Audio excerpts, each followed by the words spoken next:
Hello, and welcome to the Ranch Systems YouTube channel. I'm Peter Sutherland. In this video, we're going to be looking at a feature called the Sensor Data Grid.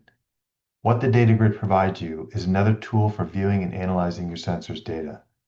Let's start by taking a look at the Property Zone feature, which we can get to by clicking on the Property Zone icon in the left menu bar. I'll select the Weather Station dashboard. This dashboard contains all the individual weather station sensors. Each one is a widget. I can click on any widget and it'll load that sensor's data on the right-hand side in a graph. I can zoom in on that graph and see the individual data points. If I mouse over them, you see the value, and down below you'll see the timestamp for each data point. I can click on the graph all sensors and it'll show all of the sensors in one graph for that particular dashboard. With the data grid, you'll see these same data points, but in a grid format. You can quickly add or remove sensors from the grid, allowing you to just focus on the sensors that you're interested in. Let's go there now by selecting the sensor data grid from the left menu bar.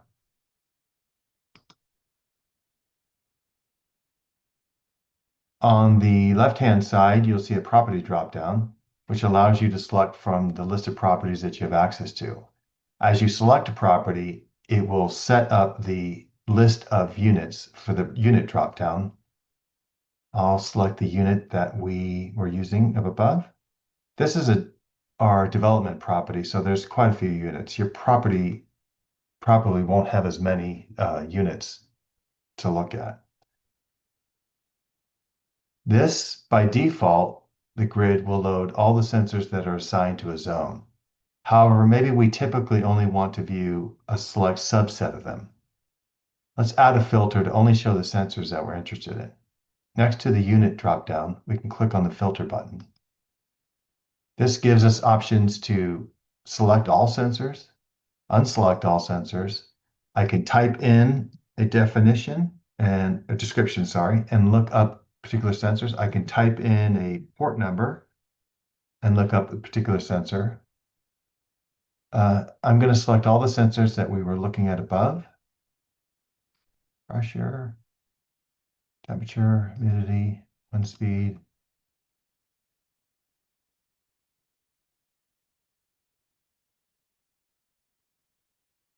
I hit the apply button. It'll update the grid, so I'm only viewing those sensors. Now, if I was to select a different unit, select a different property, or go off of the sensor grid feature, when I came back and looked at this unit again, this would reset back to the default set of sensors. So if I go back into the filter, since I don't want that, I know I always want this set, I'm going to go ahead and save it. That way, it'll always show up the selected set, each time it brings up this unit.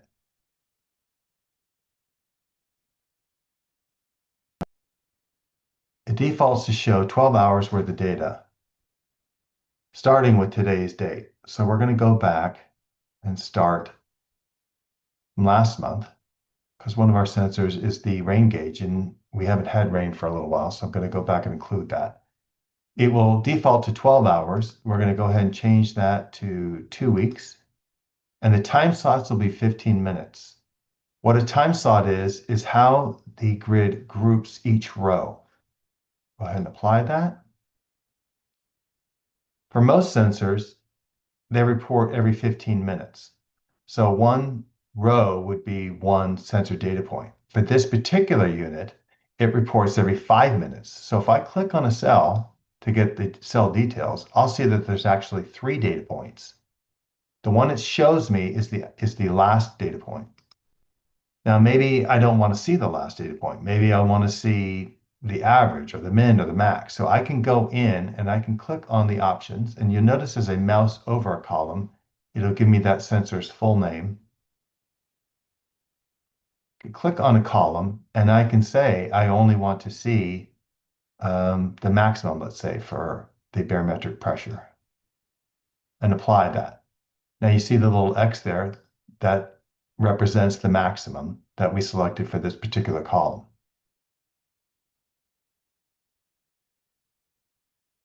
X is maximum, N is minimum, A is average, and S is sum. Okay, so let's go in and for air temperature, let's say we want to see the min, max, and average. Apply that. For the rain gauge, we're going to go ahead and show the sum. Oops, that's one direction.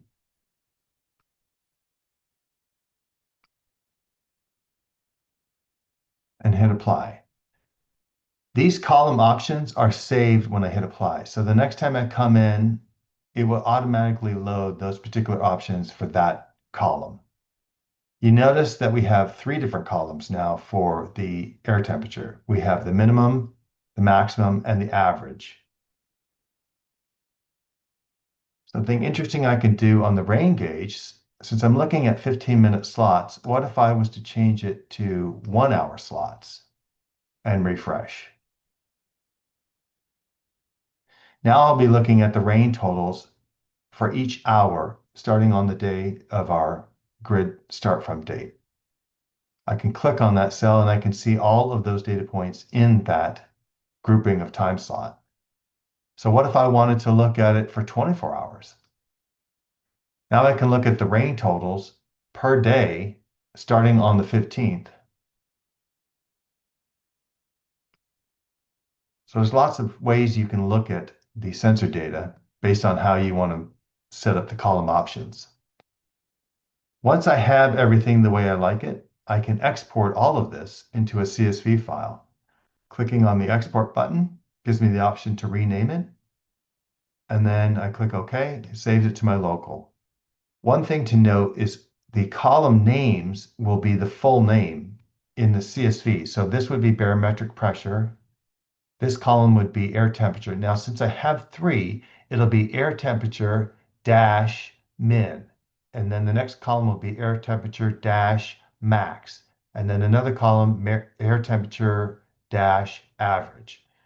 And then you would have your humidity column, so forth, and your rain would be rain gauge, sum, etc. That's a quick overview of the sensor data grid. I hope you've enjoyed this. I hope you find it helpful. Click the like button and subscribe to the Ranch Systems YouTube channel to get more exciting videos in the future. Thank you.